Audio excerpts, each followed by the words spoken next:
NBA Players Association, the union, the league, finally meet face to face for the showdown of all throwdown. Shout out to Bobby Flay. If you know, you know. Head to head, talking CBA, negotiating a deal, and it went exactly as we expected. The WNBA is out here juggling fire with no extinguisher in sight. From superstar meltdowns to fans disappearing faster than a Snapchat streak, the league feels one viral tantrum away from accidentally pulling its own plug. Is this basketball, or just love and hip-hop, courtside edition?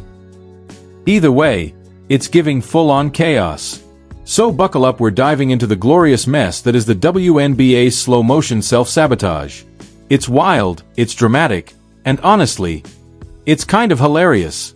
Let's get into it. Lockout is looming for the WNBA, and I think it's about time that people start recognizing that that is probably the direction of what is going to happen with the WNBA, as yesterday's meetings didn't seem to go all that well.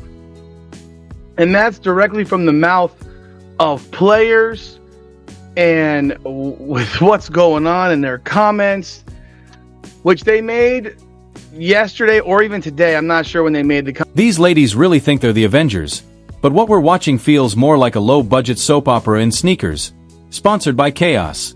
Somewhere along the way, marketable got replaced with unbearable, and the WNBA Players Association seems fully committed to the new era.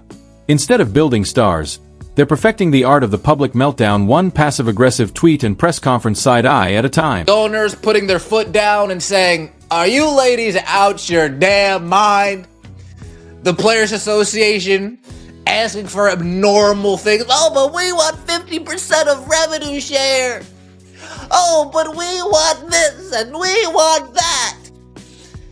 Yeah, it didn't go over too well, folks. It didn't go over too well. And with every statement that we hear from the Players Association, from their representatives, from their executive director, and every non-statement we hear from the league, it just continues to kick this can down the road, heading toward a WNBA. At this point, it's not even basketball, it's a group therapy session in high tops, where every pick and roll comes with a side of passive aggression and a sprinkle of sub-tweets. The new playbook? Call the fans racist, alienate the audience, and then wonder why the seats are empty. Forget shooting percentages or actual skill development, the real hustle is outrage marketing, because nothing screams growing the game like blaming the people you're begging to support you. All while bricking layups and dropping hot takes on Instagram Live that'll definitely sell tickets. We have all been wondering, what are these players' demands in these CBA negotiations? What are they asking for? Are they asking for Rolls Royces? Are they asking for Jason Tatum contracts? We don't know what they asking for. We wanted answers, and Gabby Williams gave them to us this morning. Oh man, she was cooking with hot grease. Gabby Williams was cooking with hot grease. She was clocking tea, is what they call it. Gabby Williams went in this morning about how bad the CBA negotiations went with the owners and how the players' words went in one ear and out the. Let's talk about this strike noise. Oh no, the horror. A strike. Time to clutch our pearls, because a group of players making six figures to hoop for half the year are threatening to walk out. Here's the punchline.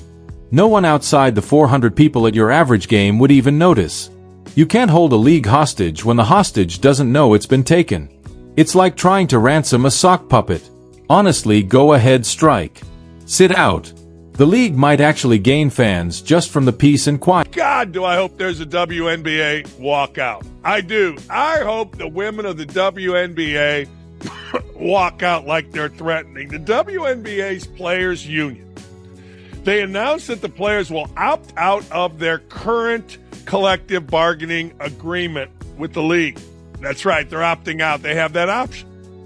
They announced just a day after the WNBA finals concluded that the New York Liberty, New York, which is good for the league, won. Big market. It won. Caitlin Clark, not a big market, but a big star. So they've won. But the league has lost, as we've talked about, $40 million.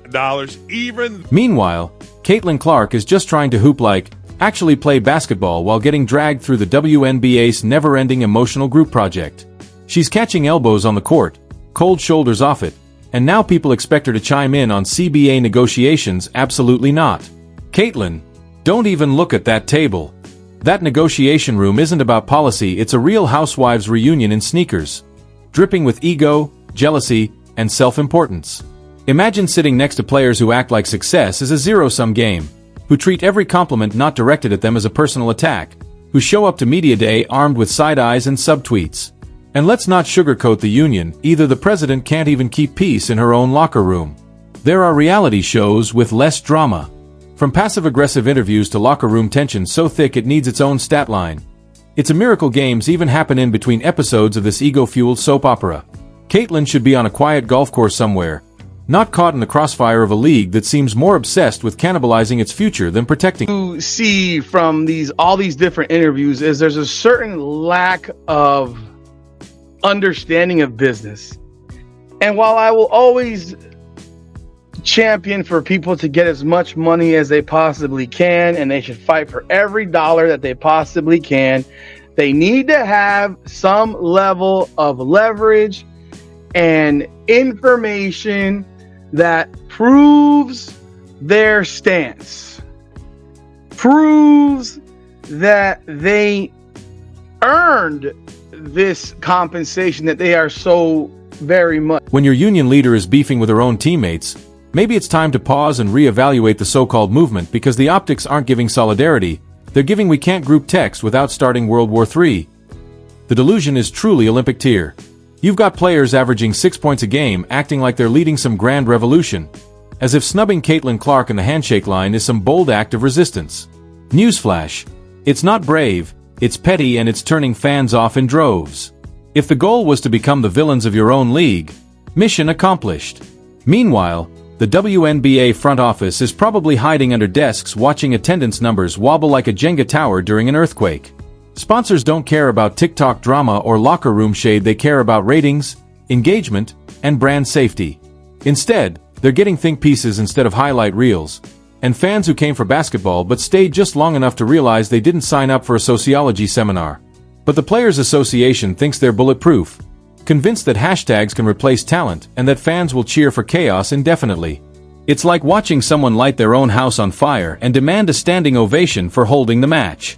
And through all of it, they keep poking at Caitlin Clark, the one player actually moving the needle, selling tickets, and dragging the league's relevance out of the dirt. Statement, the league kind of ignored that and just put in whatever it is that they wanted. Now, it is no doubt that the WNBA is growing, right? We have new teams that are being added to the league that are going to be up to 18 in the next few years. We've seen record-breaking views, so it shouldn't shock anybody that the players are asking just for a way to reap some of those benefits. And from the looks of it, because it doesn't look like negotiations are going very well, it does look like the league is trending more towards a lockout, which obviously would not be good for anybody, because right now this is at a stage of growth. At this point, Caitlin Clark could take a nap at mid-court and still be doing more for the WNBA than the entire roster of professional grudge holders combined.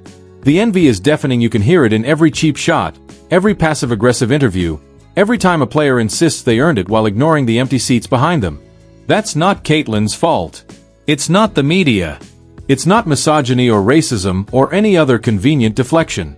It's the product. And when someone finally shows up with a spark to elevate it, the league's response isn't to protect her, it's to drown her in bitterness. So let the strike come. Let them walk out. Let them post angry captions and stomp their feet. The sad truth? Most of the world wouldn't notice. A few might flinch when they see Antiques Roadshow instead of a game, but honestly, the ratings might go up. This isn't the NBA or NFL. This is a league gasping for relevance, while its own players poke holes in the oxygen tank, and Caitlin, she should run. Run from the closed-door meetings where egos swell and common sense dies. Let the adults with lunchroom drama hash it out. She already gave the league more buzz than it's had in decades. And their response try to push her off the train she's pulling. It's madness. She should leave them to their spiral and stay focused on the one thing they've all forgotten how to do: play great basketball. Officials know what they're calling and what they're not. They know what to look for and what not. Caitlin Clark is a really big deal. And I wonder if they're not calling fouls on her on purpose. Now, I'm not saying that's why she got hurt. I mean, I'm not saying that. But I wonder, just watching these games, are they not calling fouls where she gets hit on purpose because the backlash and what could happen, the optics of, Caitlin Clark getting all these foul calls, getting superstar foul calls, what that would do to the WNBA conversation and attention. What makes this entire circus even more ridiculous is the way some WNBA players talk like they're holding all the cards. Ma'am, you're bluffing with a napkin. The power dynamic has shifted, and the only ones who haven't noticed are still posting Instagram stories about being overlooked while sitting courtside in custom sneakers. The Caitlin Clark effect isn't a glitch, it's the new standard. And if you can't meet it, kindly move. There's a reason fans are finally tuning in, why seats are filling, why the league is getting mainstream attention. And spoiler, it's not because of CBA bullet points or subtweets soaked in entitlement. It's because Caitlin is actually fun to watch. She elevates the game. She's relatable. And instead of building around her, the league's collective response has been to shove her into the drama pit and hope she doesn't notice the knives. She's the golden goose, and instead of protecting her, they're letting the old guard claw at her like it's her fault they peaked during the Obama years. It's embarrassing. It's petty. And it's exactly why the league is teetering on the edge of collapse, crushed by its own ego and bad attitude. Let the strike come. Let the hashtags fly. Let the Players Association president argue with her own reflection.